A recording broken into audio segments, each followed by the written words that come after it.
He handed me a glass of lemonade at the beach, too sweet with a weird chemical tang. "You need to hydrate, babe," he smiled. "Yesterday I saw the life insurance email. $500,000 in my name." I switched the glasses, kissed him. He collapsed. Then came the real show. I still taste the lemonade, too sweet with that weird chemical tang lingering on my tongue. Tyler's eyes were fixed on me as I took that first sip, his smile widening in the fading sunlight. "You need to hydrate, babe," he had said with unusual tenderness. But I already knew about the life insurance email. $500,000. In his name. For my death. Before we begin, I want to take a moment to thank each of you for being part of this incredible journey. If you're enjoying these stories of empowerment, consider subscribing. It's completely free and helps us build this amazing community. Let's dive in. But let me take you back to the beginning. 6 months earlier, my life was as predictable as the tide charts I kept on my desk at Coastal Insurance Solutions in Portland, Maine. I was just Isabella Murray, 32, administrative assistant with a view of a gray wall and a dying spider plant. My salary covered rent, groceries, and the occasional splurge on fancy coffee. My biggest excitement came from processing other people's insurance claims while dreaming of adventures I'd probably never have. "Isabella, are you coming to my cookout this weekend?" Diane from accounting leaned against my cubicle one Friday, disrupting my methodical filing. "My brother's friend needs a +1 for my husband's birthday. Single guy, decent job in marketing. Nothing weird about him, promise." I almost said no. Almost. But my apartment felt especially empty that week after my roommate moved out, and the thought of another microwave dinner for one seemed unbearable. "Fine," I conceded. "But if he's a creep, I'm leaving and taking a plate of food with me." The cookout was exactly what you'd expect in coastal Maine. Lobster rolls, corn on the cob, and too many people crammed onto a deck overlooking the Atlantic. I was nursing my second beer when someone bumped my elbow. "Sorry about that," said a voice that somehow cut through the party noise. "I'm Tyler. You must be Isabella." He wasn't what I expected, tall with kind eyes that crinkled at the corners when he smiled, casual in a way that seemed natural rather than practiced. We ended up sitting on the steps leading down to the beach, talking until the party thinned around us. "Marketing sounds fascinating," I said, meaning it. The way Tyler described his campaigns made even advertising sound like art. "It pays the bills," he shrugged, but I could see the pride in his eyes. "But insurance? That must be boring." I laughed. "It is. But I'm good at it and it's stable." "Stability is underrated," he said, clicking his bottle against mine. "To stability and maybe a little adventure." Our first date was dinner at a little seafood place where the owner knew Tyler by name. Our second was a sunrise hike along the cliffs. By our third, I was already imagining what his last name would sound like with mine. It happened fast, too fast probably, but it felt right in a way nothing had before. "You're different," my friend Megan observed over coffee 1 month in. "Glowing. It's disgusting." "He gets me," I said simply, unable to articulate how Tyler seemed to understand parts of me I hadn't known existed. How he encouraged me to apply for the team lead position at work. How he remembered every little thing I mentioned liking. For months after we met, Tyler took me to the same beach steps where we'd first really talked. The ring wasn't extravagant. A small emerald instead of a diamond because he remembered I once mentioned preferring colored stones. "I don't have much," he said, hands slightly shaking. "But I promise you'll never doubt how much I love you. Will you marry me?" My yes was immediate, setting off a flurry of excited planning that culminated in a simple courthouse ceremony 2 months later. No big white dress or elaborate reception. Just us, a few friends, and dinner afterward at our favorite restaurant. I'd never been happier. We found a small cottage for rent near Ogunquit Beach. Nothing fancy but with large windows that filled the space with light and the constant soundtrack of waves. Every morning I'd wake up to find Tyler already on the porch with coffee watching the water. Every evening we'd walk along the shore and talk about our future. "Maybe we can buy a place like this someday," he'd say, pointing to the larger homes further up the coast. "After you get that promotion and I land the Peterson account. And kids." I'd venture, testing the water. "Two," he'd say without hesitation. "A girl first, then a boy." We'd fall into bed each night wrapped in dreams that seemed entirely possible. On weekends we painted the bathroom pale blue and hung shelves in the kitchen. Tyler installed a porch swing where we'd sit wrapped in blankets, planning a future that seemed secure and bright. Then came the Tuesday when Tyler came home early, his face ashen. "They let me go," he said, sinking onto our second-hand couch. "Budget cuts. Effective immediately." I sat beside him and took his hand. "We'll figure it out. I just got that small raise and we have some savings." "It's my fault," he said, his voice hollow. "I mishandled the Reynolds campaign. They lost a major client because of me." "Everyone makes mistakes," I assured him, pushing away the flicker of concern about this being the first I'd heard of any problems. "You'll find something else." That night, I held him as he stared at the ceiling, his body tense beside mine. "I'll take care of us," he whispered in the dark. "I promise you won't regret marrying me." "I could never regret that," I said, meaning every word. The next morning, I made calls during my lunch break. Contacts from our wedding who might know of openings, friends in adjacent industries. Tyler spent the day updating his resume and seemed more cheerful by evening, kissing me deeply when I walked through the door. "My warrior wife," he called me, gratitude in his eyes. "Don't worry about anything. I've got some leads already." I believed him. Completely. Why wouldn't I? Love had made everything else so easy, surely it would carry us through this too. I increased my hours at work while Tyler networked and interviewed. We cut back on eating out, made coffee at home instead of stopping at cafes. Small sacrifices that brought us closer, I thought. "We're in this together," I told him each morning before leaving for work. And each night when I returned, "Any good news today?" His "not yet" began to sound practiced, but his kisses remained sweet, his embrace secure. 6 months into our marriage, I still felt like the luckiest woman alive, even with the strain of being our sole provider. Because Tyler was trying. Because we had each other. Because love was enough. Or so I believed until the day everything changed. The email arrived on a Tuesday morning, 2 months after Tyler lost his job. Subject line: "Congratulations on your promotion, Isabella." I stared at my computer screen, mouth slightly open. "Team lead. A 15% raise. Effective immediately." "You earned this," my manager said, squeezing my shoulder as she passed my desk. "Especially with all the extra hours you've been putting in." I practically floated home that evening, stopping to buy a bottle of champagne we couldn't really afford. Tyler would be thrilled. This was exactly what we needed. A financial boost while he continued his search. The cottage was dark when I arrived. No porch light. No delicious smells from the kitchen where Tyler had taken to preparing elaborate dinners. His way of contributing while unemployed. I found him in the bedroom staring at his laptop screen in the dark. "Tyler, I have amazing news." I flipped on the light.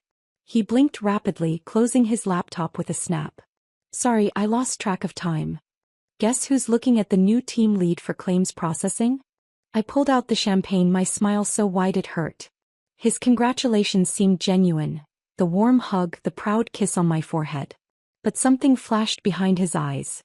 Something that looked uncomfortably like resentment. "We should celebrate," he said, recovering quickly.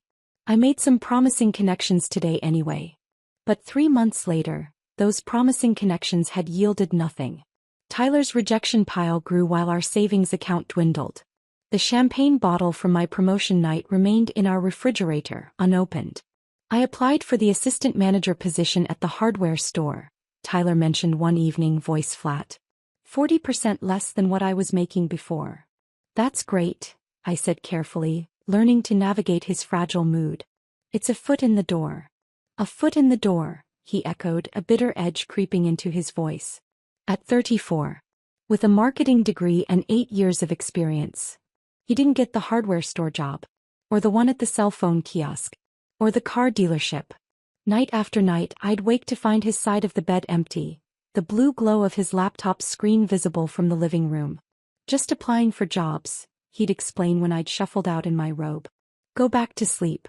But the jobs he mentioned never seemed to materialize into interviews. Meanwhile, strange charges started appearing on our shared credit card. Books about wilderness survival, a premium VPN subscription, a P.O. box rental I knew nothing about. Work-related expenses, he'd explain vaguely when questioned. Networking costs. You wouldn't understand the industry. Then came the questions about my job, not the usual, "How was your day?" but pointed inquiries about company policies, benefit structures, exactly how much life insurance Coastal provided to employees. Just trying to understand our safety net, he explained, kissing my temple. One of us needs to think about these things. 6 months after Tyler's job loss, I came home early with a migraine to find him on the phone in our bedroom, door closed. Yes, that's right, I heard him say, voice low and serious. The policy should be activated by now. I just need to confirm the payout details. He saw me in the doorway and ended the call abruptly. Telemarketer, he explained. You look awful. Why don't you lie down? I'll make you some tea. The tea tasted bitter. Unusually bitter. I dumped it down the sink when he left the room. That night, searching for aspirin in his nightstand, I found an unmarked orange prescription bottle tucked behind his socks. The pills inside were small and white, nothing I recognized. When I looked them up online later at work, I discovered they were powerful antidepressants, ones he had never mentioned being prescribed. Anything you want to talk about? I asked that evening, watching him push food around his plate. Like what? His tone was defensive. Like how you're feeling. Like why you might need medication. His fork clattered against the plate. You went through my things? I was looking for aspirin. I reached for his hand. Tyler, I'm worried about you. Don't be, he said, pulling away. I'm handling it. But he wasn't handling it.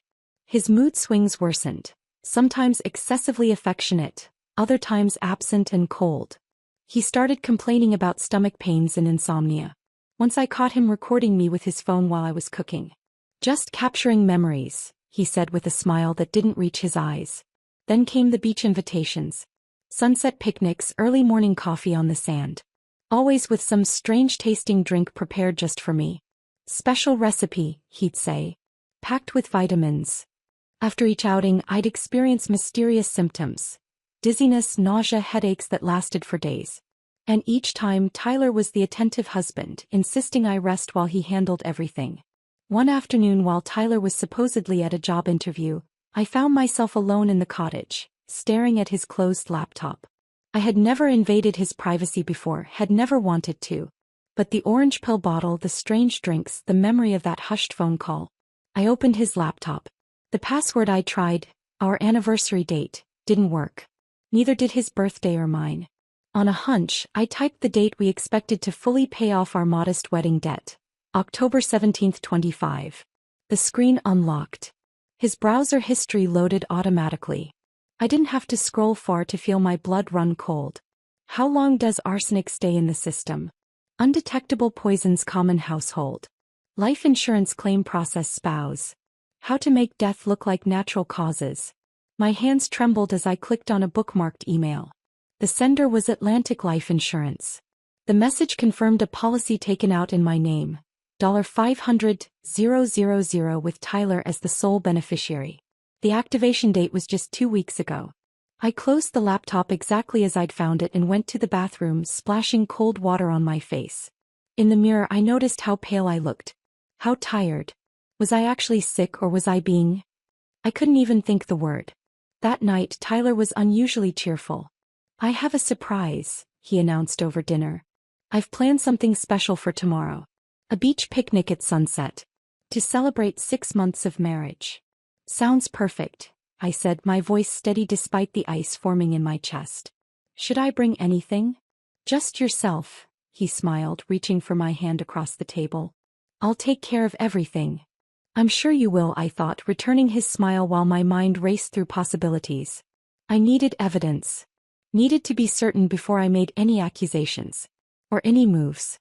After he fell asleep, I searched the bathroom and found a small vial hidden inside his electric razor case. No label. Clear liquid inside. The foundation of our marriage wasn't just cracking. It was completely shattered. And tomorrow at the beach one of us would fall through. I barely slept that night. Every time Tyler shifted beside me I flinched, wondering if he could sense my discovery. When morning came, I kissed him goodbye as usual and left for work, my mind racing with questions I couldn't ask anyone. At the office, I locked myself in a bathroom stall and called our health insurance provider. I'm checking on a prescription, I explained, heart hammering. My husband Tyler Murray picked it up recently, but I can't remember the name.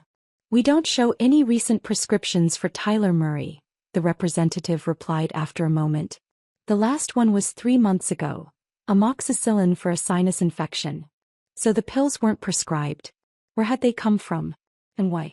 During lunch, I searched online using my phone rather than my work computer.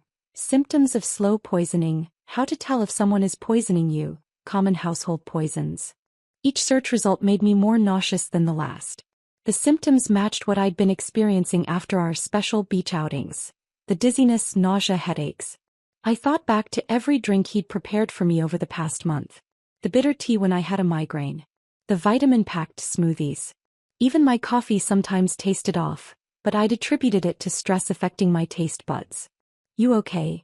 Diane asked, stopping by my desk that afternoon. You look like you've seen a ghost. Just tired, I lied. Not sleeping well. Marriage troubles? She asked, eyebrows raised sympathetically. If only it were that simple. Something like that. At 3:17 p.m. my desk phone rang. An unfamiliar number with our local area code. Is this Isabella Murray? A man's voice, hushed and urgent. Yes, I answered cautiously. Who's calling? Listen carefully. I worked with Tyler at Meridian Marketing. My name's Mark. He doesn't know I'm calling you. My grip tightened on the receiver. What is this about? I can't say much. I probably shouldn't say anything at all. He paused, his breathing audible. Tyler wasn't let go because of budget cuts. Or because he mishandled the Reynolds campaign. My mouth went dry. Then why? Another long pause. Company funds went missing. Evidence pointed to Tyler. They were building a case for prosecution when he resigned. The room seemed to tilt sideways. Are you saying he stole money? I'm not saying anything officially. But Isabella. His voice dropped even lower. Be careful. Tyler isn't who you think he is. Check your financial accounts, your credit report. And don't eat or drink anything he gives you. The line went dead before I could respond. I sat motionless, staring at the phone. Part of me wanted to believe this was some cruel joke or a case of mistaken identity. But the warning aligned too perfectly with my own suspicions. By the time I left work, I had a plan. First stop, the bank. I withdrew $2,000 in cash from our joint savings account, leaving just enough to avoid suspicion. Then I visited our safe deposit box, removing my passport and birth certificate. At a different bank across town, I opened a new account in my name only. Next, I called my sister in California. Can I visit soon? I asked casually, aware that Tyler might check our phone records. I'm thinking next week. Of course, she answered, clearly surprised. Everything okay? Perfect, I lied. Just need a change of scenery. At the pharmacy, I purchased activated charcoal tablets, recommended online for certain types of poisoning, and a small digital camera that would fit in my purse. Then I drove home, rehearsing my normal routine, my normal expression, my normal kiss hello. Tyler was waiting with flowers. For my beautiful wife, he said, eyes crinkling with what looked like genuine affection. How had I never noticed the emptiness behind that smile? Thank you, I said, accepting them with appropriate enthusiasm. They're gorgeous. Don't forget about tomorrow, he reminded me. Our beach picnic at sunset. 6-month anniversary. I'm looking forward to it, I assured him, turning away to put the flowers in water so he wouldn't see my face. That night, I feigned a headache and went to bed early, leaving Tyler alone with his laptop. At 1 a.m., I crept silently to the living room, where he'd fallen asleep on the couch, computer still open beside him. This time I was more methodical in my search. I found emails confirming wire transfers to offshore accounts. Photos of me sleeping. A journal detailing symptoms I'd exhibited after consuming various substances. Most damning of all, a drafted letter to my parents expressing Tyler's shock and devastation at finding me unresponsive after a tragic accident. I documented everything with my phone camera, hands trembling so badly I had to retake several photos. Then I noticed an email from someone named Cynthia with the subject line when it's done. Once the insurance pays out, Tyler had written, we can finally be together properly. No more hiding. No more pretending with her. Cynthia's response was brief. Be careful. Make sure it looks natural. I can't wait to start our real life. The betrayal cut deeper than I imagined possible. Not just the murder plot but the affair. The complete fiction of our marriage. Had any of it been real? The proposal on the beach steps. The whispered plans for children. The tender moments that still haunted my memory. I quietly returned to our bedroom, my mind shifting from shock to calculated fury. Tomorrow's beach picnic wasn't just an anniversary celebration. It was to be my ending. The finale of Tyler's elaborate performance. In the morning, I called in sick to work for the first time in years. After Tyler left for his supposed job interview, I systematically searched the cottage. Under the bathroom sink behind cleaning supplies, I found a locked metal box. The key was on Tyler's keychain, but a bobby pin and online tutorial did the trick. Inside, various powders in labeled baggies. A small digital scale. Printed research on lethal dosages. And several vials like the one I'd found in his razor case, each containing clear liquid. I selected one vial and researched its contents using the local library's public computer. The description matched a tasteless, odorless compound that could cause cardiac arrest when combined with alcohol, mimicking a heart attack in otherwise healthy individuals. The perfect natural death. Before returning home, I stopped at a small pharmacy 2 towns over, purchasing several items with cash. My hands were steady now, my mind clear. If Tyler wanted a show, I'd give him one he'd never forget. As I prepared for our beach picnic, applying makeup with extra care, I caught myself humming. The fear had evaporated, replaced by icy determination. Tyler had taught me well over these months. How to smile while plotting, how to kiss someone you plan to betray. The vial from his toiletry bag sat in my purse, alongside my new purchases. My phone was fully charged, the camera ready. I'd even prepared a small surprise of my own for our special toast. Ready to go? Tyler called from the doorway, picnic basket in hand. His smile seemed genuine, excited even. Perhaps he too was looking forward to the final act of his performance. Ready, I confirmed, picking up my purse. More ready than he could possibly imagine. The drive to our favorite beach spot was oddly peaceful. Tyler hummed along to the radio while I watched the coastal scenery blur past my window, mentally rehearsing each step of what was to come. 6 months ago, this same drive had filled me with butterflies. A new wife beside her adoring husband, heading toward a picture-perfect sunset. Now I felt nothing but a strange, detached calm. "You're quiet," Tyler remarked, reaching over to squeeze my knee. His hand lingered there, warm and proprietary. I fought the urge to flinch. "Just tired from work," I replied with a practiced smile. "Looking forward to relaxing." When we arrived, I couldn't help but be impressed. Tyler had outdone himself with the setup. A picture-perfect scene straight from a romantic film. Our usual spot was transformed with a large plaid blanket anchored by smooth stones at each corner. Mason jars with flickering candles created a golden circle of light against the darkening sky. A wicker picnic basket sat prominently in the center, surrounded by scatter cushions from our living room. "You did all this?" I asked, genuinely surprised by the effort. "For my beautiful wife," Tyler beamed, pulling me close to kiss my temple. 6 months deserves something special. I noted that he'd chosen the secluded cove rather than the main beach, fewer potential witnesses. How convenient. He led me to the blanket, positioning me to face the ocean with my back to the steep dunes behind us. Another strategic choice. If I collapsed, no one from the parking area would see. I suppressed a shiver and settled onto a cushion. "I made all your favorites," Tyler said, unpacking the basket with theatrical flourish. "Lobster rolls with that aioli you love from Beacon Street Bistro. Those rosemary crackers from the farmer's market. And," he pulled out a small container with a proud smile, "blueberry cheesecake bites from Marie's Bakery. All foods I'd mentioned loving during our courtship. All restaurants we'd visited during happier times. The performance was impeccable. A greatest hits collection of our relationship designed to disarm me. Tyler, this is..." I forced emotion into my voice. "It's perfect. Only the best for you," he replied, his eyes suspiciously bright. Was he actually tearing up? The Oscar-worthy performance made me wonder if he'd missed his calling in acting rather than marketing. As the sun began its descent, casting long golden fingers across the water, Tyler became increasingly sentimental. He reminisced about our first meeting, our courthouse wedding, the small moments that had supposedly meant so much to him. Each memory was recounted with precision, almost as if rehearsed. "Remember when we got caught in that downpour at Portland Headlight?"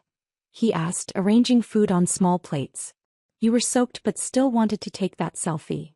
You complained about your shoes for days, I added, watching his face carefully. His smile flickered momentarily. I'd gone off script. Did I? I don't remember that part. Of course not. Because it hadn't happened. That day had been perfectly sunny. A small test and he'd failed spectacularly.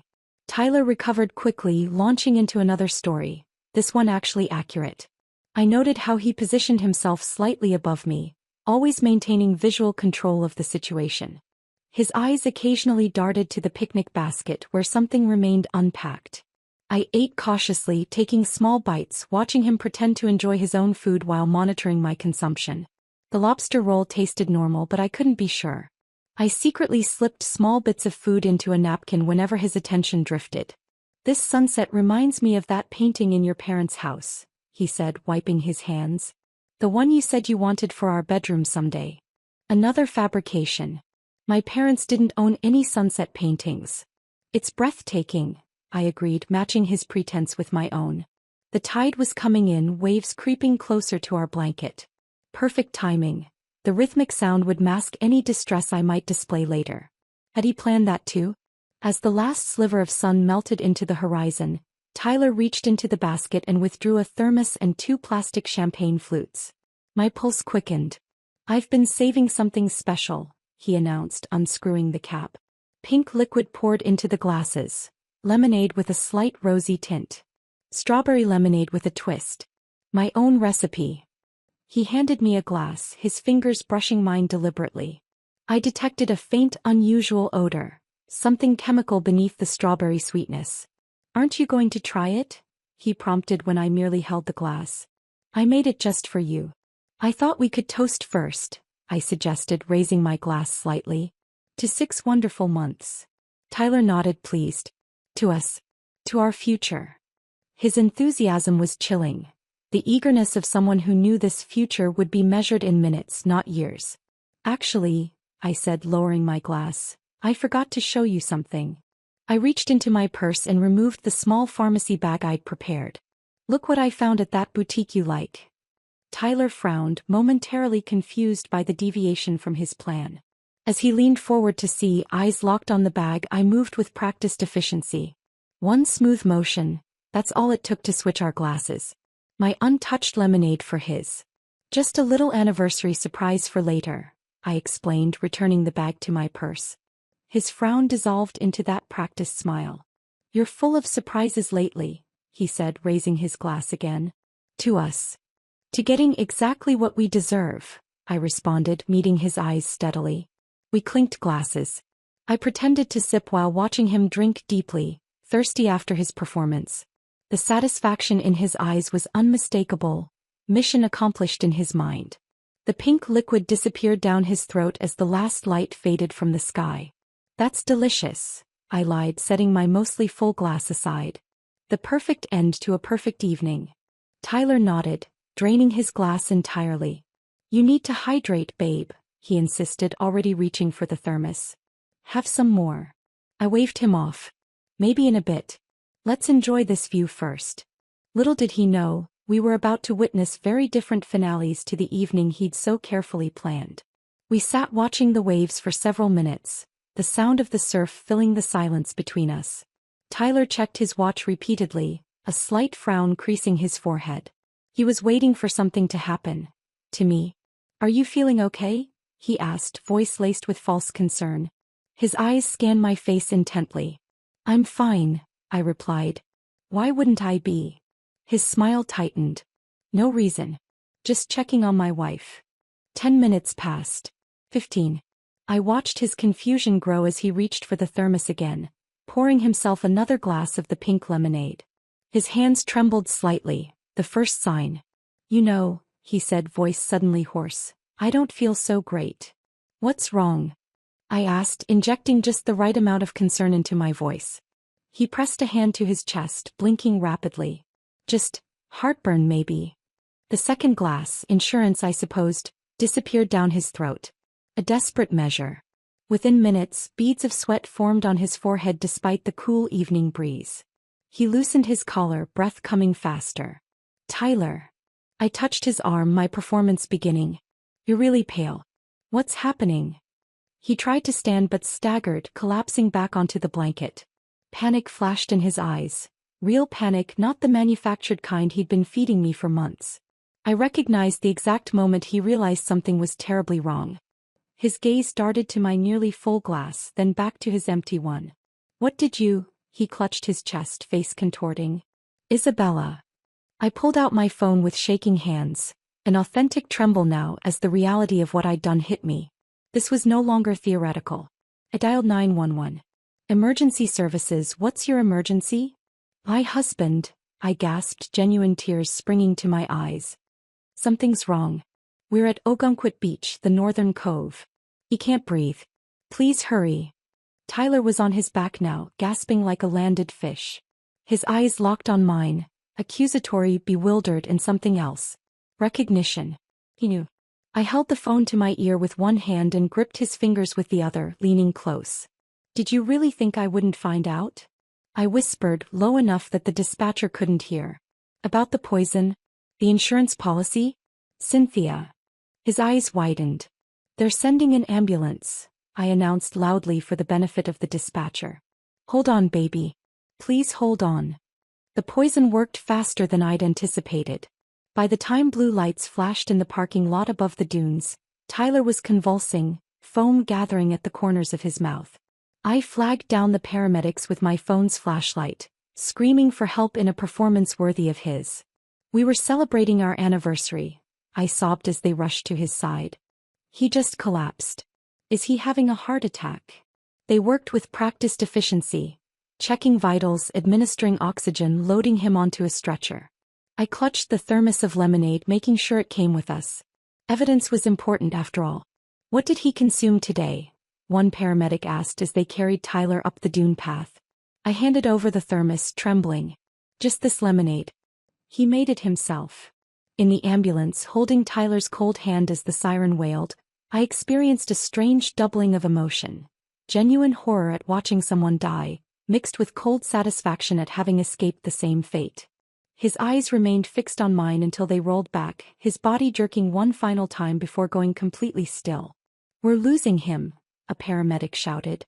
They diverted to the hospital anyway, performing CPR in a futile rhythm that continued through the emergency entrance and down sterile corridors.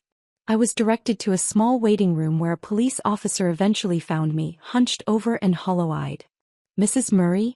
I'm Officer Daniels. I'm so sorry about your husband. The past tense confirmed what I already knew. I collapsed into renewed sobs, my body shaking with the emotional release of the past 72 hours. Can you tell me what happened today? He asked gently when my crying subsided. I recounted the anniversary picnic, the special lemonade Tyler had prepared, his sudden collapse. The perfect portrait of a devastated widow. We'll need to run some tests, Officer Daniels explained. Standard procedure when there's an unexpected death. Of course, I whispered. Whatever you need.